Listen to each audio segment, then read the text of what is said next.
നമസ്കാരം. ഞാൻ 5ാം ക്ലാസ്സിൽ പഠിക്കുമ്പോൾ എന്റെ കൂട്ടുകാരൻ എന്നോട് ഒന്ന് പറഞ്ഞു, ജോസഫേ, FTV എന്ന് പറഞ്ഞ ചാനലുണ്ട്, അതിനെന്താ അത്ര പ്രത്യേകത? അതിൽ പെൺപിള്ളേരൊക്കെ ഇങ്ങനെ അധികം തുണിയിലായിട്ട് വരും. 5ാം ക്ലാസ്സിൽ വെച്ച് എന്റെ കൂട്ടുകാരൻ ഇതെന്നോട് പറഞ്ഞു. എനിക്ക് ഭയങ്കര ക്യൂരിയോസിറ്റി ആയിരുന്നു. ആദ്യമായിട്ടാണ് ഞാനിങ്ങനെ ചിന്തിക്കുന്നത്, ഒരു പെൺകുട്ടിയുടെ നഗ്നത കാണാൻ ഭയങ്കര ആഗ്രഹം. എന്റെ വീട്ടിലാണെങ്കിൽ അന്ന് കേബിൾ TV ഇല്ല. അപ്പൊ FTV എന്നൊക്കെ പറഞ്ഞ് നമ്മൾ ആദ്യമായിട്ടാണ് കേൾക്കുന്നത്. ആ വർഷം എന്റെ വീട്ടില് കേബിൾ TV എടുത്തു. അപ്പൊ എന്റെ ആദ്യത്തെ ക്യൂരിയോസിറ്റി FTV എങ്ങനെയും കാണുക എന്നുള്ളതാണ്. അപ്പൊ ഒരു ദിവസം ഞാൻ വീട്ടിൽ ആരില്ലാത്തപ്പോ FTVയുടെ ചാനൽ കണ്ടെത്തി. പക്ഷെ അത് കാണാൻ ധൈര്യമില്ല. മെല്ലെ മെല്ലെ ധൈര്യം സംഭരിച്ചു. ഒരു ദിവസം അപ്പച്ചൻ പുറത്തേക്ക് നടക്കാൻ പോയി, അമ്മ അടുക്കളയിൽ പണിയെടുത്തുകൊണ്ടിരിക്കുന്നു. ഞാൻ ഈ FTV കണ്ടെത്തി. FTVയും സൂര്യ TVയും നമ്മൾ കണക്ട് ചെയ്തു. സ്വാപ്പ് എന്ന ബട്ടൺ വെച്ച് നമുക്ക് ഒരു തവണ പ്രസ് ചെയ്യുമ്പോൾ സൂര്യ TVയിലോട്ട് പോകും. അതുപോലെ തന്നെ പെട്ടെന്ന് പ്രസ് ചെയ്താൽ FTVയിലോട്ട് പോകും. അങ്ങനെ അമ്മ അടുക്കളയായിട്ട് ശബ്ദം ഉണ്ടാക്കുന്നത് കേൾക്കുമ്പോൾ ഞാൻ FTV ഇങ്ങനെ ആകാംക്ഷയോടെ കാണായിരുന്നു. ആദ്യമായിട്ട് നമ്മളിങ്ങനെ പെൺകുട്ടിയുടെ നഗ്നത ഇങ്ങനെ എൻജോയ് ചെയ്യണം. അമ്മ ഇങ്ങനെ ഒച്ച ഉണ്ടാക്കുമ്പോൾ പെട്ടെന്ന് കടലുണ്ടി ട്രെയിൻ അപകടമായിരുന്നു അന്ന് സൂര്യ TVയിൽ. ഞാൻ ഇന്നും ഓർക്കുന്നു. ആ വാർത്ത റൺ ചെയ്തുകൊണ്ടിരിക്കുകയാണ്. അപ്പൊ അമ്മയുടെ ശബ്ദം കേൾക്കുമ്പോൾ നമ്മൾ കടലുണ്ടി ഇടും, അമ്മ മാറുമ്പോൾ നമ്മൾ FTV ഇടും. ഇതിങ്ങനെ കണ്ടിന്യൂ ചെയ്തുകൊണ്ടിരുന്നു. പെട്ടെന്ന് അമ്മ ഇങ്ങോട്ട് കയറി വന്നു. ഉടനെ ഞാൻ കടലുണ്ടി ഇട്ടു. അമ്മ എന്നോട് ചോദിച്ചു, ജോസഫ്, നീ എന്താ കാണണേ? അമ്മയുടെ സൂര്യ TVയിൽ കടലുണ്ടി ട്രെയിൻ അപകടം. കടലുണ്ടി ട്രെയിൻ അപകടം, അതിനകത്ത് എന്തൊരു ഇംഗ്ലീഷിൽ മ്യൂസിക്കൊക്കെ കേട്ടല്ലോ. അമ്മ അത് വല്ല പാട്ട് വേറെ എവിടെയും കേട്ടതായിരിക്കും. നീ എന്താ കണ്ടോണ്ടിരിക്കണേ? ന്യൂസ് കണ്ടോണ്ടിരിക്കുന്നു. നീ കണ്ടോണ്ടിരുന്ന മറ്റേ ചാനലിട്ടെ. ഏത് ചാനലമ്മേ? നീ നേരത്തെ കണ്ട മറ്റേ ചാനൽ ഇടാനാ പറഞ്ഞേ. അമ്മ എന്റെ റിമോട്ട് തട്ടി പറഞ്ഞ അമ്മ FTV ഇട്ടു, സ്വാപ്പ് ബട്ടൺ വൈകിട്ട്. ഇപ്പൊ ഞാൻ ഇങ്ങനെ ഇങ്ങനെ കണ്ണൊക്കെ ഇങ്ങനെ പൊത്തി. അമ്മ കൈ പിടിച്ചു വലിച്ചിട്ട് പറഞ്ഞു, നീ എന്താ ചമ്മണ, നീ TVയിലോട്ട് നോക്കടാ, നിന്റെ അമ്മയ്ക്കുള്ളത് തന്നെ അവിടെ ഉള്ളൂ. എന്റെ മുഖത്ത് നോക്കി പറഞ്ഞാണ്. എന്നിട്ട് അമ്മ പറഞ്ഞ കുറച്ച് കാര്യങ്ങളുണ്ട്. ഒരു 5ാം ക്ലാസ്സുകാരന് അന്ന് ഒരുപക്ഷെ താങ്ങാൻ പറ്റുന്നതിനപ്പുറമായിരുന്നു. പക്ഷെ ചങ്കി കൊണ്ട കുറെ വാചകങ്ങളാണ്. അമ്മ പറഞ്ഞതാണ്, നീ ഒരു ആൺകുട്ടിയാണ്, ഒരു പെൺകുട്ടീനെ കാണണമെന്നും അത്തരത്തിലുള്ള ആഗ്രഹം നിന്നുണ്ടാവും. That is called heterosexual attraction. അത് പ്രകൃതി നിനക്ക് തന്നാണ്. ഇത്തരത്തിലുള്ള ആഗ്രഹങ്ങളും ഒരാണിനുണ്ടാവും. പക്ഷെ അത്തരം ആഗ്രഹങ്ങളെ ഏറ്റവും കുലീനമായി നിയന്ത്രിക്കുന്നിടത്താണ് നീ ഒരു ആൺകുട്ടിയായി മാറുന്നത്. നീ ഇപ്പൊ ഒരു പെൺകുട്ടിയായിരുന്നെങ്കിൽ ഒരു 16-17 വയസ്സാവുമ്പോൾ പ്രകൃതി തന്നെ നിന്റെ ശരീരത്തിൽ കുറെ മാറ്റങ്ങൾ വരുത്തുമായിരുന്നു.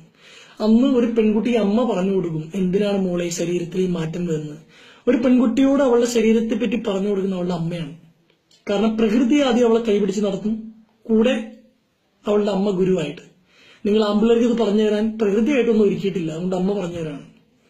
ഹെട്രോസെക്ഷൽ അട്രാക്ഷൻ എന്ന സംഭവമുണ്ട്. ഒരു പെൺകുട്ടിയോട് നമുക്ക് സ്വാഭാവികമായിട്ട് തോന്നുന്ന ആകർഷണം അത് പെണ്ണിന് തിരിച്ചുകൊണ്ടാവും. ഒരു ആൺകുട്ടിക്ക് പക്ഷെ അത് കൂടുതലായിരിക്കും. കാരണം ആൺകുട്ടിയുടെ ഹോർമോൺ അങ്ങനത്തെയാണ്. കാടിന്റെ അതിജീവനത്തിൽ ഉപയോഗിക്കുന്ന ടെസ്റ്റോസ്റ്ററോൺ എന്നുള്ള ഹോർമോണാണ് നിങ്ങളുടെ. ഇത്ര ആകർഷണങ്ങൾ കൂടുതലായിരിക്കും. പക്ഷേ അതിനെ നിയന്ത്രിക്കാനുള്ള വിൽ പവർ ഒരാളിന് ദൈവം തന്നെ വന്നിട്ടുണ്ട്. പണ്ടൊരിക്കൽ ഒരു ബ്രഹ്മചാരിയ ഗുരു ഒരു പാടത്തൂടെ നടന്നു വരുന്നു. അപ്പൊ സ്ത്രീകളെക്കാളും അയാൾ ഇങ്ങനെ വഴിമാറി നടന്നു. ഒരു ദിവസം ഒരു സ്ത്രീ ആ ഗുരുവിന്റെ അടുത്ത് എന്നിട്ട് പറഞ്ഞു, ഗുരു, ഞങ്ങൾ മുഖമുയർത്തി നോക്കാൻ പഠിക്കുക, ഞങ്ങള് സ്ത്രീകളാണെന്ന് ഞങ്ങൾ ഓർമ്മിപ്പിക്കാത്ത വിധത്തിൽ. ഇത്തരം കാര്യങ്ങൾ അമ്മ എന്ന് എന്റെ അടുത്ത് പറഞ്ഞപ്പോൾ ഞാൻ ചമ്മി ലജ്ജ കൊണ്ട് ഞാൻ തൊലി ഉരിഞ്ഞു പോയി. പക്ഷെ ഉള്ളിന്റെ ഉള്ളിൽ ആഴത്തിൽ പതിഞ്ഞിട്ടുണ്ട് ഇത്തരം ആഗ്രഹങ്ങൾ സ്വാഭാവികമാണെന്നും പക്ഷെ അതിനെ നിയന്ത്രിക്കുന്നിടത്ത് മാത്രമാണ് ഞാനൊരു ജെന്റിൽമാൻ ആവുന്നത്. നമ്മുടെ നാട്ടിൽ ഇപ്പൊ പല കാര്യങ്ങൾ നടക്കുന്നുണ്ട്. പക്ഷെ നമ്മളിങ്ങനെ അവരെ ജയിലിൽ കൊണ്ടുപോകണം, തൂക്കിക്കൊള്ളണം മുറവിളി കൂട്ടുന്നതിന് മുമ്പ് നമുക്ക് ആദ്യത്തെ മാറ്റം കുടുംബത്തിൽ വരുത്താം. ലെഫ്റ്റ് റൈറ്റ് ലെഫ്റ്റ് എന്ന പടം തുടങ്ങുന്നതിന് ഒരു വാചകമുണ്ട്, a man is half DNA, half unknown, and the other part is his childhood experiences. പൂർണ്ണ വളർച്ചയെത്തിയ ഒരു മനുഷ്യൻ എന്ന് പറയുന്നത് കുറെ കാണ്ട് ജീനാണ്, നമുക്കൊന്നും ചെയ്യാൻ പറ്റില്ല അതിനകത്ത്. കുറെ അൺനോൺ, പടച്ച തമ്പുരാന് മാത്രം അറിയാവുന്നത്. പിന്നെയുള്ളത് ചൈൽഡ്ഹുഡ് എക്സ്പീരിയൻസസ് ആണ്. ഈ 3 കാര്യങ്ങളാണ് ഒരു പയ്യനെ പുരുഷനാക്കി മാറ്റുന്നത്. നമുക്കിവിടെ കൺട്രോൾ ഉള്ള കാര്യം എന്ന് പറഞ്ഞാൽ ചൈൽഡ്ഹുഡ് എക്സ്പീരിയൻസസ് ആണ്. നമ്മുടെ കുടുംബത്തിലെ മക്കൾക്ക് എന്ത് നല്ല എക്സ്പീരിയൻസ് ആണ് നമ്മൾ കൊടുക്കുന്നത്, അത് അവനായിത്തീരും. ഒരു പെൺകുട്ടിയെ ചെറുപ്പത്തിലെ അവനോട് ബഹുമാനിക്കണം, അവളെ പ്രൊട്ടക്ട് ചെയ്യണമെന്ന് പറഞ്ഞ് പഠിപ്പിച്ചാൽ അവൻ അത്ര എളുപ്പത്തിലൊന്നും ഒഴിയേറ്റി പോവില്ല. ഇന്ന് ചാനൽ ചർച്ചകളും പത്രങ്ങളിൽ കുറെ ഡിസ്കഷൻസ് ഒക്കെ നടക്കുന്നു. പക്ഷെ എന്റെ മനസ്സിൽ തോന്നിയൊരു കാര്യം ഇതാണ്, ഞാൻ വായിച്ചറിഞ്ഞ പുസ്തകങ്ങളിൽ ഞാൻ മനസ്സിലാക്കിയൊരു കാര്യമാണ്. മാറ്റം വരേണ്ടത് നമ്മുടെ ഉള്ളിലാണ്, നമ്മുടെ എഡ്യൂക്കേഷൻ സിസ്റ്റത്തിലാണ്, നമ്മുടെ കുടുംബത്തിലാണ്. പ്രശസ്തമായൊരു വാചകമുണ്ട്, parents are tanks, children are taps.